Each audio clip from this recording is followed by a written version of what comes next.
Well, good afternoon, everyone. Welcome to the third episode, Lunch and Learn series by GSU. So today we are going to talk about Article 18, the grievance procedures, tips and tricks. So my name is David Girard. I'm Senior Union Representative for GSU. So the goal of this session is to direct GSU activists to a better understanding. So I help them understand Article 18 of the collective agreement. And this is for members in the core administration, right? So the applicable collective agreement are the PA, SV, and TC group. So just a few remarks before we dive in. So you most likely know that Article 18 is one of the essential article for activists. So this is your recourse mechanism if you have any workplace issues or your member have any workplace issues that they are facing. So it's quite important to understand it. It's quite important also to read it and sometimes go back in it and say, hey, just want to make sure that I understand this well. So for sure, when we file a grievances, there is an issue in the workplace for one of a member. What we don't want is to lose this grievance on a technicality. So the employer can raise preliminary objection at the arbitration level should we have filed a grievance outside of time limits or that we transmitted the grievance outside of time limits. So that's why it's important to really understand this article well and understand also when the employer is pushing it a bit too far. So because we've seen in the recent past employer kind of taking ownership of that article, trying to direct what they believe should be happening with grievances. So one of the first issue that we often face is members that are fearful to file a grievance. Hey, I don't want to rub the employer the wrong way. I'm fear of retaliation. The employer would come after me. So it's very important to understand that there is protections to that effect in the collective agreement, but also in the act.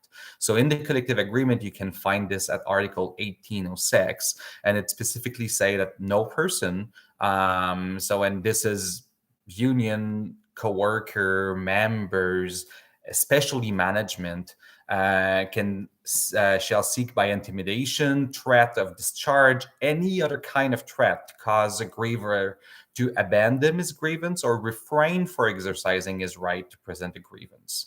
There's also legal protection in the Federal Public Sector Labor Relation Act at Section 186, subsection 2, subsection AII. So where it's the same kind of wording where it prohibits the employer specifically to coerce, to intimidate, to refrain someone from filing a grievance. And should such an incident goes to arbitration, the adjudicator would order the employer to cease their conduct and also compensate our member for everything that they could have lost in the process. Let's be honest here. Usually, employer at a higher level understand the concept, so it's a grievance that should be resolved very quickly, hopefully.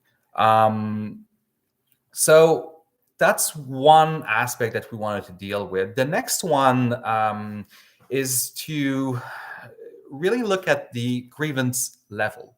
Okay, so depending on the department, we either have 3 or 4 levels. So, and in Article 18 as a whole, but more specifically in in the whole collective agreement, but more specifically in Article 18, most of the rights belong to the members and the union. Most of the obligation are on the shoulder of the employer. So take that in mind when the employer comes to see you and say, hey, this is how the grievance should be handled or where it should go. So take the time to go back, look in the collective agreement if the employer can truly dictate how the grievance should be handled. So there is many levels. Sometimes it's a bit difficult to understand why it goes to so many levels. And when we look at the result overall, we see that there is resolutions at every one of those steps. Some type of grievances will be resolved with the local manager. Other grievances will be resolved regionally, nationally, or sometimes at arbitration. So it's quite important not to skip levels if you don't have a very, very good reason to do so. So, most importantly, is the employer cannot decide unilaterally to skip levels. So they need the agreement of the union to do so. So sometimes the employer will approach you and say, "Hey, there is no decision maker at level 1. We're sending this to level 2. Are you okay?" So truly, it looks like you have no choice, but you do have a choice. They need the union and the member agreement in order to do this. So one aspect that we would strongly recommend you to go and make sure it's enforced is the obligation as per as 1812 for the employer to designate representative at each level. So it often happens that once the grievance is filed, they say, "Hey, we have no rep at level 1 because the rep is the person that is supposed to hear the grievance is unionized with GSU, so we can have them hear the grievance." Well, they shouldn't have named them first, right?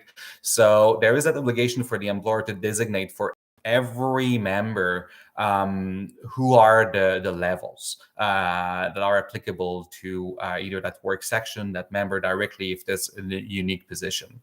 More than that, there is an obligation for the employer to publish a list containing those names in a visible place. Usually the local should be involved, the union should be involved in selecting that specific location for the list to be posted. Be a bit creative with this, especially during COVID. It should be posted online in a format that is easily accessible for each member. So another pickle that we are facing is with regard to time limits. So the time limits set up in Article 18 are mandatory. They are imperative to meet. Otherwise, the grievance could be invalid. So it would be worst case scenario is we have a termination grievance. It's not properly transmitted or filed. You can be sure that the employer would argue at arbitration that the grievance is untimely. If the griever agrees with the employer that the grievance is untimely, we can't even talk about grounds for termination and have the adjudicator determine if that member was properly terminated or not. We would fail solely on the basis of the timeliness. So it's quite important to follow timelines set up in Article 18.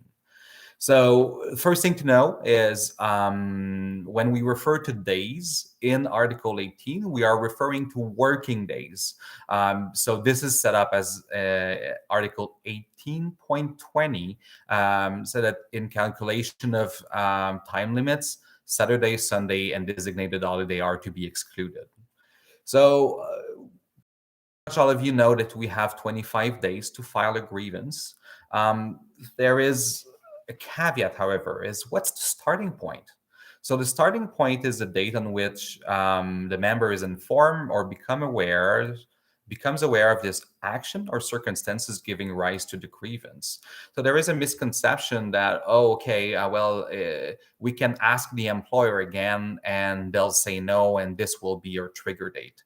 It's a valid argument if we have no other choice, but it will most likely be considered to be untimely.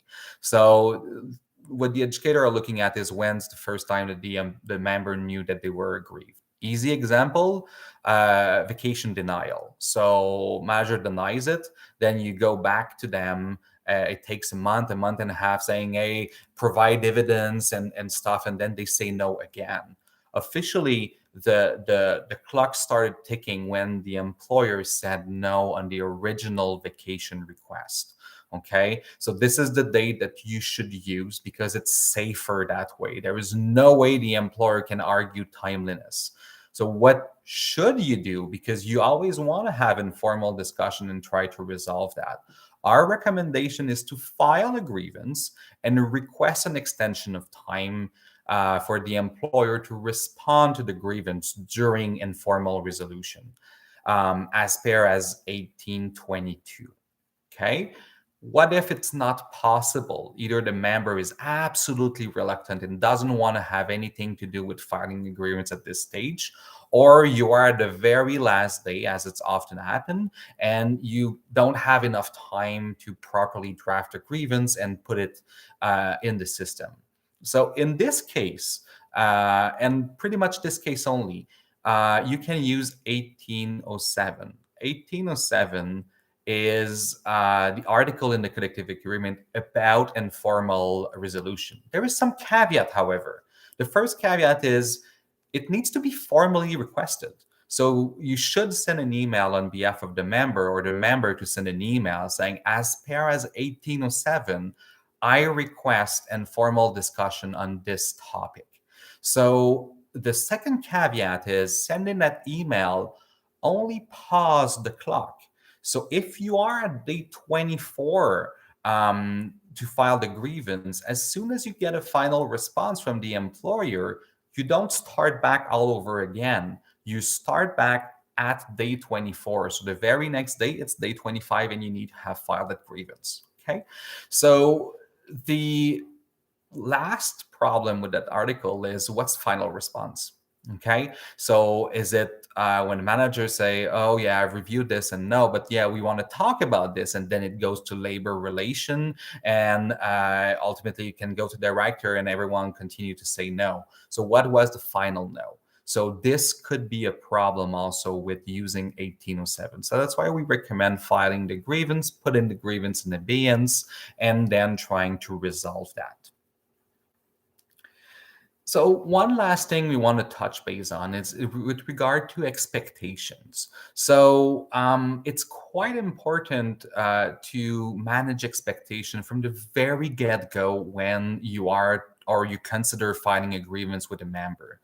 So first of all, be reasonable with your expectation. Make sure that you read the collective agreement properly, that you believe that there is a right to file a grievance, and also explain to the member there is no guarantee outcome. Even if you feel strongly about this case, you might not be aware of a specific case law on that topic. So you go in, you say, this is a slam dunk, we will be successful, most definitely. And then a year or two down the line, when we go through the very long process, another union rep will say, well, no, unfortunately, there is no chance of being successful, so we'll need to close the file. That member will get upset. If you manage expectation properly at the beginning, say, hey, we believe we have a good case here, however, there's nothing guaranteed. This will help. This will help you. This will help the member, and this will help the union in general. So don't forget that while you might be familiar with the process, your member most likely is not. So taking some time to explain the process, how many steps? What are the grievance remedies that the member truly is seeking? What does he want to be resolved? So those are all questions. Is it adjudicable? Is it possible even to refer this grievance to adjudication? Because as you most likely know, only grievance that relates to the interpretation of the collective agreement, any financial sanction or disciplinary action, and human right grievances can proceed to adjudication. While you are entitled, and the member are entitled to file a grievance on pretty much every single subject in the workplace, those grievances can not go to adjudication if they are not one of those situations. So what if you're not sure if the grievance has merit? The union has a whole structure in place to make sure that we can provide sound advice to you at the local or the regional level, but also to the member. So what you should be looking at before filing a grievance is to honestly and fairly believe that there is a case there. If you don't believe that there's a case, explain that to the member in writing, explain your rationale, and be open to their response, and make sure that your mind is not set and that you are properly looking at what the information you have in front of you. So, if you are unsure whether we should proceed with the grievance or not, if you are a steward, refer you to your chief shop steward. He or she might have the information. The chief shop steward can refer to the president. The president can refer to the RVP, and our RVP also have access to the national office. The reason we are doing this is to make sure that when we are providing advice, we are providing advice that will be a learning opportunity for everyone. So if the stewards directly come to us, all the people in the line don't know about this case, first of all, and don't know maybe the answer. So it will be a good thing in the future should another situation similar happen.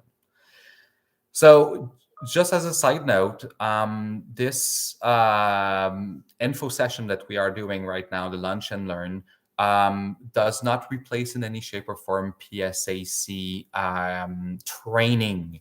So I invite you to go on your regional PSAC website. They pretty much all have an education section. You can go in and see what PSAC training has to offer. So there are some courses that are basic courses that you need to take in order to be able to access more advanced courses. So should you have any questions, you can once again refer to your president, and they should be in a position to be able to assist you. So I don't see any question in the chat. So I'll wait for a second or two just to see if there is any questions coming in. I see none. So I would like to thank you for your participation. It was a pleasure to talk to you again, and we'll see you next month. Thank you. Bye-bye.